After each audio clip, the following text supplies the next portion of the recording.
আসসালামু আলাইকুম। কেমন আছেন সবাই? আশা করি সবাই ভালোই আছেন। মা মেয়ে দুজনে যাইতেছি একটু ভাঙ্গা দরকারি কাজ আছে, এজন্য বাড়ি থেকে সিদ্ধান্ত করে গেছি এক কাজের জন্য, ভাঙা যে অন্য কাজে জড়িয়ে পড়ছি। অন্য কাজে জড়িয়ে পড়ার পরে এই কাজের কথা ভুলেই গেছি যে আল্লাহকে এই কাজের জন্য ভাঙা আসলাম, এটা ভুলেই গেছি। তা যেই কাজের সিদ্ধান্ত করে গেছি সেটা তো করতেই পারিনি। অন্য কাজের জন্য ঘুরে পড়ে বাড়ি যখন আসছি তখন মনে পড়ছে যে গেলাম কি কাজের জন্য, হলো না। বিশেষ করে ওই কাজটার জন্যই গেছি, সেই কাজটা না করে অন্য কাজ করছি। মানে হঠাৎ করে সেই কাজটা জড়িয়ে পড়ছে, সেই কাজ করছি। পরে বাড়ি চলে আসছি, বাড়ি এসে দেখি আমার মেজো বোন আসছে। আর আগের থেকে আমার মা চাল কুটে ফ্রিজে রাইখে দিছিল, মেজো বোন আসলেই সই পিঠা বানানো হবে। অনেকে এই পিঠাটারে সরা পিঠা, সেমাই পিঠা নামেও চিনে, আমরা সই পিঠা বলি। তো মা আগের থেকে যেহেতু চাল কুটে রাইখে দিছিল যে ও আসলে বানাবে পিঠা, এই জন্য ও আমার মেজো বোন আইসেই চালের গুঁড়িটা বের করে সেদ্ধ করে নিছে, সুন্দর করে সেদ্ধ করে ছেনে গোল করে রাইখে দিছে। আর এদিকে সিঙ্গারা পুরি আনা হয়েছিল, সেইগুলো আমি খাইতেছি। সামোসাটা একটু ভালনা তেলের মনে হয়, চপচপা সামোসা। একটা খাইয়ে তো মনে হয় আমার গলা দিয়ে শুধু তেল বাইতেছে। এদিকে আমার ছোট বোন বাঁধাকপির পাপড়া বানাইতেছে। এবার শীতে কিন্তু আমাদের বাঁধাকপির পাপড়া খাওয়া হয় নাই, আজকেই প্রথম। ছোট ছোট করে বাঁধাকপি কেটে দিছে, তারপরে নতুন আলু কুচাই দিছে, চালের গুঁড়ি, বেসন, পেঁয়াজ কুচি, মরিচ কুচি, একটু রসুন বাটা দিয়ে, একটু মরিচের গুঁড়াও দিছে, হলুদ লবণ দিয়ে সুন্দর করে মাখাই যে পাপড়াগুলো বানাবে সুন্দর করে সেনতেছে, পরে আমি বানাবো। আর এটা হচ্ছে চাইলের গুঁড়ি যে সেদ্ধ করছিল যে পাতিলে, সে পাতিল থেকে তো চাইলের গুঁড়ি সেদ্ধ করে নিচে। আর পাতিলের নিচে যেগুলা থাকে, তারপরে পাতিলটা যদি চুলায় দিয়ে রাখা হয় এরকম কিন্তু হয়। এতক্ষণ তো আমার মেয়ে যখন খুন্তি দিয়ে খুঁচে খুঁচে খাইছে, এখন আমি খুঁজতেছি। এইগুলা যারা খায় তারা কিন্তু জানে এটার মজা কত ভালো। আমাদের বাড়িতে কোনো চালের গুঁড়ি সেদ্ধ করলেই কিন্তু আমি পাতিলের এইগুলা খাই। এইগুলা খাইতে আমার কাছে অনেক অনেক মজা লাগে। তা আটাটা সেদ্ধ করার পরে পাতিলটাই খেতে ছিল চুলার উপরে, অনেক সুন্দর মচমচা হয়ে গেছে। তারপরে তো আমি খুন্তিতে উঠাই নিতেছি।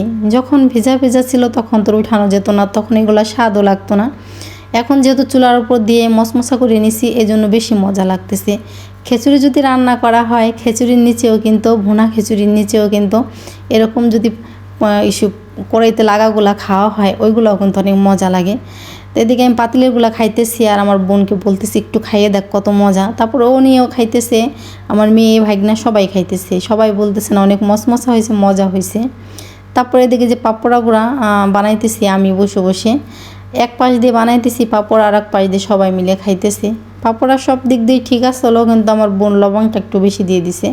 তাছাড়া সব কিছু পারফেক্ট ছিল। ভাত দিয়ে খাইছি আমি দুইটা দিয়ে, একটু লবণ বোঝা যায় না, কিন্তু ভাত ছাড়া যখন আমি খাইছি তখন প্রচণ্ড পরিমাণ লবণ লাগছে আমার কাছে। কেউই ভাত দেখা নাই, সবাই গরম গরম খাইছে। একটু লবণ বেশি দেখে আমি একটু ভাত দিয়ে টেস্ট করছি, দেখি একটু ভাত দিয়ে খাইয়ে দেখি না ঠিকই, পরে ঠিকই লাগছে। কিন্তু যখন ভাত ছাড়া খাইছি তখন একটু লবণ আমার কাছে বেশি লাগছে। শীতের সন্ধ্যায় বসে বসে গরম গরম পাপড়া খাওয়া, এটার মজাই আলাদা। কারা কারা এরকম খান আমার মতো অবশ্যই কমেন্টে জানাবেন। অবশ্যই ফুলকপির চপ, বাঁধাকপির পাপড়া, ডালের বড়া, বেসন বেগুনের চপ, এটা অনেকেই পছন্দ করেন। শীতের সন্ধ্যায় তো কোনো কথাই নাই। আর রমজান মাসে তো এগুলো আমার কাছে অনেক অনেক ভালো লাগে। মনে হয় এমনি সময় আমরা যেরকম বড়া বানাই খাই, আর রমজান মাসের বড়ার স্বাদটা মানে একটু বেশি থাকে। তারপরে এই তো রাত এখন 7:30 বাজে, সবাই মিলে বসছি ছড়া পিঠা কাটার জন্য। আমি আর আমার বোন ঝোলা দিতেছি, আমার মেজো বোন আর মা হলো পিঠা কাটতেছে। তা আমরা পিঠা কাটতে পারি না, কিন্তু আমরা এইভাবে যে লম্বা লম্বা এগুলো বানাই দিতেছি। আমরা পিঠা কাটতে না পারলে কি হবে, আমরা কিন্তু বলতেছি যে তোমরা কি চিকুন চিকুন করে পিঠা কাটতে পারো না, মোটা মোটা করে কি দ্বিঘা ধানের ভাত রান্না করতেছো নাকি, এরকম হইতেছে কেন? বরঞ্চ তাদেরও দোষ দিয়ে লাভ নাই, আমরাই কিন্তু মোটা মোটা করে দিতেছি, এজন্য তারা মোটা মোটা করে কাটতেছে। এখন তো মনে করেন আমরা ইচ্ছে আর মোটা চেকুন দিতে গেলে আমাদের ওই যতগুলো যে আটার দলাগুলো আছে ওইগুলো দিতে দিতে অনেক রাত হয়ে যাবে। মোটা মোটা করে দিতেছে এই জন্য যাতে তাড়াতাড়ি হয়ে যায়।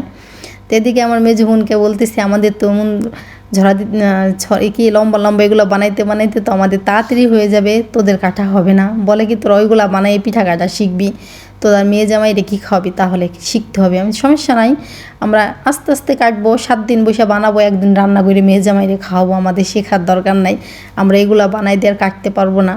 তারপরে এই তো রাত 11:30 12টা পর্যন্ত আমরা বসে বসে পিঠা কাটছি। কাটার পর রাত্রে তো রান্না করা হয় নাই, সকালে রান্না করা হবে। এখানে ঢাইকে রাইখা দেওয়া হয়েছিল। তো সেইগুলোই সকালে দেখতেছি, আর আমার মেজো ছোটো বোন বলতেছে রাত 12টা পর্যন্ত পিঠা কাটলাম, এখন তো সকাল অনেকটাই হয়ে গেছে। শীতের সকাল বোঝাই যায় না কতটা বেলা হয়েছে, 10টা কিন্তু বেজে গেছে, এখনও কি রান্না করা হইতেছে না, এখন কি বসে বসে পিঠা দেখলেই হবে। তাই আমি বলতেছি হ্যাঁ এখন রান্না করতে যাব, অনেকটাই বেলা হয়ে গেছে, মা এখন রান্না করবে, তাই আমি ঘরে নিতে আসছি। আর পিঠাগুলো কিন্তু খুব সুন্দর আছে, পিঠাগুলো সুন্দর এই জন্যই আছে, অনেকে কিন্তু ওই পিঠাগুলা বানায় আলা চাল দিয়ে, আর আমরা বানাইছিল ভাতের চাল দিয়ে, এই জন্য পিঠাগুলা ভালো আছে, একটু ভাঙে নাই। তো আজকের ভিডিওটা আমার এই পর্যন্তই। কেমন হলো আমার ভিডিও অবশ্যই কমেন্টে জানাবেন, ভালো লাগলে লাইক কমেন্ট শেয়ার সাবস্ক্রাইব করতে ভুলবেন না। সবাই ভালো থাকবেন, সুস্থ থাকবেন, আল্লাহ হাফেজ, আসসালামু আলাইকুম।